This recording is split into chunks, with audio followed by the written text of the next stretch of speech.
The Zaraki Academy stood as the pinnacle of alien intellect, a place where gravity-defying challenges shaped the galaxy's finest minds. For generations, students from dozens of worlds tried and failed to conquer the vertical cliff, a natural formation so tall, so dangerous, it became legend. Thousands had attempted, none had succeeded, until Earth sent its first student. He didn't climb, he didn't compete, he observed, he listened, he waited, and then he did something no one else had done before. He built a system, a web of jungle vines and knots that turned the impossible into something routine. The aliens laughed, then they watched, then they followed, and that's when they realized. Humans weren't just another species. They were something else entirely. It was called the Vertical Summit. Carved by millennia of tectonic drift and fierce alien storms, the cliff stretched straight into the sky like a stone knife slicing through clouds. Its surface was impossibly smooth, broken only by the occasional wind-carved notch or jutting fragment of crystal. Climbing it wasn't just tradition, it was a rite, a test that separated dreamers from doers, thinkers from climbers. Every year, students from the greatest species of the Accord gathered at its base. Armed with tools, theories, and ancestral methods. Some brought heavy anchors, others used magnetic skin grafts. None succeeded, until one year, a young human arrived. Elias Room. He didn't look like much, slim, quiet, sun-worn skin. He wore no high-tech suit, carried no visible gear. While the other students began scaling and slipping, Elias sat. For hours, then days. Elias Room wasn't from a prestigious academy. Birth didn't have one, not by galactic standards. Most in the Accord thought Earth's inclusion had been political, a gesture, a charity seat, but Elias didn't act like someone who felt lesser. Nor did he act like someone trying to prove himself. He simply observed. He watched the wind current sweep up the cliff face. He tracked moisture patterns with his eyes. He spent nights listening to the strange whistling that came when certain rocks caught the air just right. The others mocked him. The Solaris scaled 5 meters and fell. The Baron tried a fusion glove approach and scorched half their tools. Even the Tavari, a race of feathered climbers, slipped in the misty mornings. But Elias just sat, cross-legged, sketching patterns in the dirt. On the 7th day, Elias vanished into the jungle. Some thought he'd given up. A few cheered, but on the 10th day, he returned, arms stretched, eyes focused, and dragging a bundle of fake, green vines. He said nothing, just started working. He braided, twisted, anchored, first, a spiral loop system at the base, a flexible foundation. Then tension weaving up the first 10 meters. As others climbed and fell, Elias built. By day 14, he had created a rope path, not a ladder, a dynamic system, vines that flexed and held tension across multiple points. If one snapped, the system adjusted. If wind hit, the design shifted. It wasn't brute force, it was adaptive intelligence, already in structure. The instructors didn't know what to say. No one had tried this before. And yet, the system held, not quickly, not dramatically, step by step, hand over hand. He shifted his weight to test the vines. The system absorbed his motion, adjusted, stabilized. The jungle vines, chosen for their tensile memory, flexed but did not break. At 10 meters, he paused. The aliens below were silent. At 20 meters, they began to murmur. At 30, one of the Tavari, Tilai, who had failed twice before, stepped forward. I want to try, she said. Elias swooped down, nodded once, then descended slowly, teaching her the holds. As he came down, Tilai climbed, clumsy at first, but then she found her rhythm. Her talons gripped where Elias had reinforced. Her wings flared when the wind struck. She reached 20 meters. The crowd below erupted in cheers.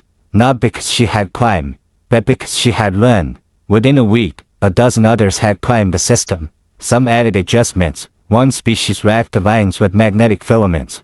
Another used side premier homeworld to increase grip. No one called it cheating. They called it building. For the first time in Academy history, multiple species were scaling the vertical cliff, not in competition, but in collaboration. Professors observed quietly, recording everything. Meanwhile, Elias simply maintained the structure, replacing weak vines, tweaking angles, never asking for credit. One night, Tilai asked him, why vines? Why not tech? Elias shrugged. The jungle had what I needed, he said. It wasn't about conquering the cliff. It was about understanding it. Tilai didn't respond, but the next morning, she brought him a new kind of vine. It hummed when the wind passed through it. News spread beyond the academy. Footage of the Vine system went viral across core networks. Some called it genius, others dismissed it as primitive. But no one could deny the results. Zaraki, once known for failure, now saw success after success. Students were learning to adapt, not just endure. And Elias Ring became something else. A symbol, not of strength, but of insight. The quiff hadn't changed, the mindset had. One instructor wrote in his report, "We've been testing intelligence through pain. Ring tested it through possibility." And far away, on other worlds, students began braiding ropes of their own.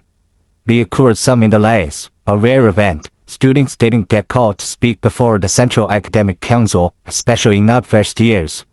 But Elias stood before them in usual curls, hands calloused from buying work, hair messy from days in the wind.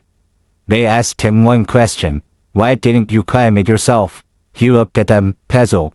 "I did," he said, "but it wasn't about me reaching the top. It was about making it reachable." They didn't know how to respond. One elder leaned forward, "And if someone uses your system to climb, did they pass the test?" Elias didn't hesitate. If the point was to climb, yes. If the point was to learn, they passed the moment they understood there was another way. The accord fractured, not politically, but philosophically.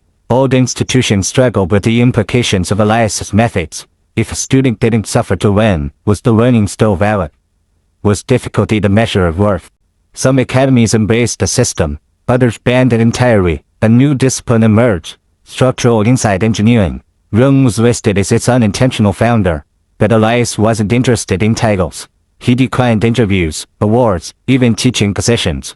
He returned to the jungle cliffs, maintaining his system, welcoming climbers, helping those who wanted to build their own. And quietly, the ripples of his influence widened. Students stopped asking, "How do I pass?" They started asking, "How can I design better?" The Zaraki Academy changed, not by decree, but by momentum. Students arriving from across the stars now brought their own ideas.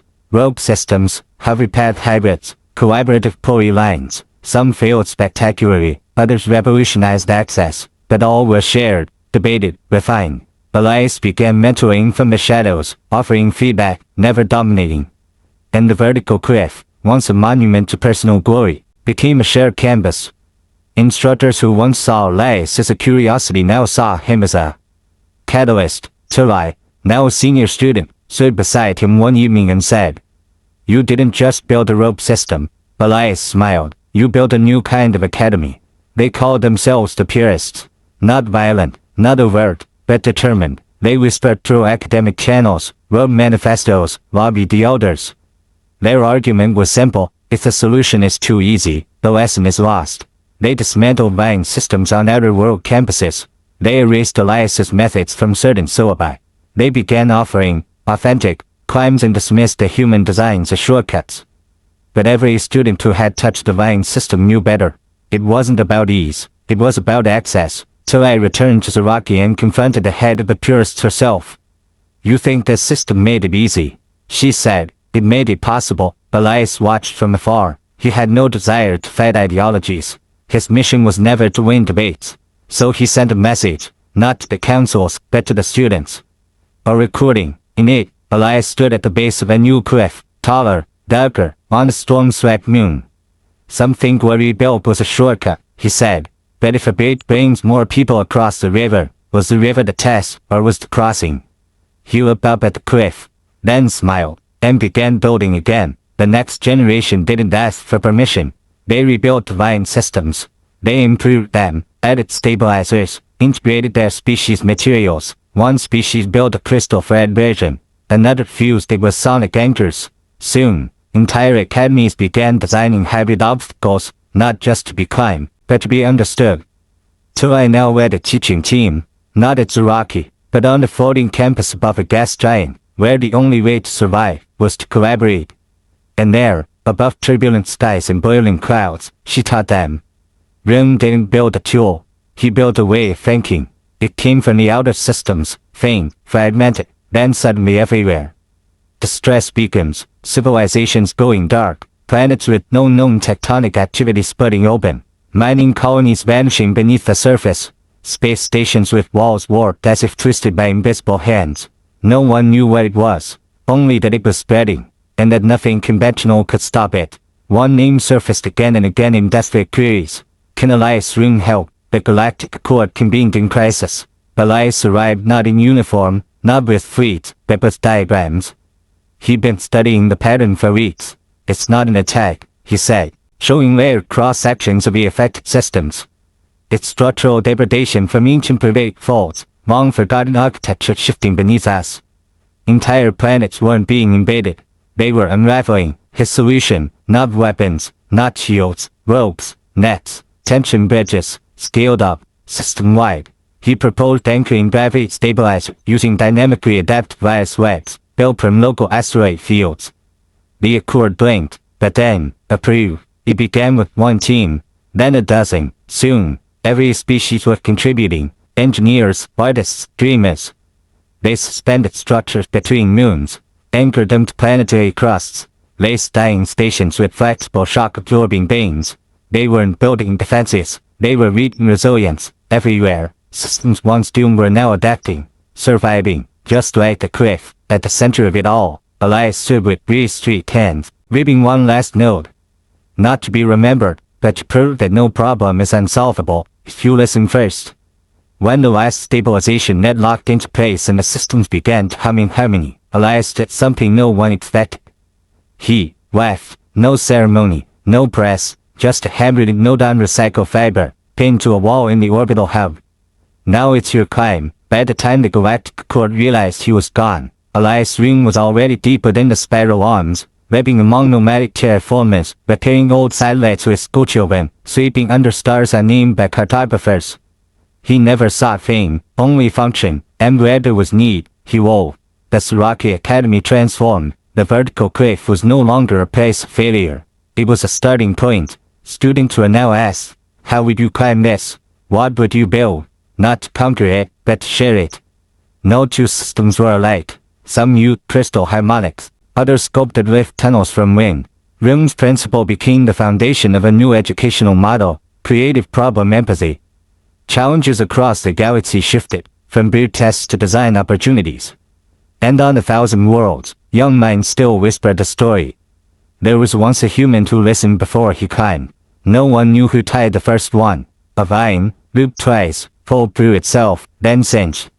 A simple knot, but it began to appear everywhere. On data pads, on starship walls, etched into cliff faces, not as graffiti, as tribute, a symbol of connection, of design through humility, of solving by sharing. On the centennial of the Radical Summit Day, the Galactic Accord declared the symbol universal, a reminder that problems were not always puzzles to conquer, but conversations to join. And somewhere, on a quiet jungle moon, a vine swayed in the breeze. Tied at the end, in a simple knot, the message was clear: climb together.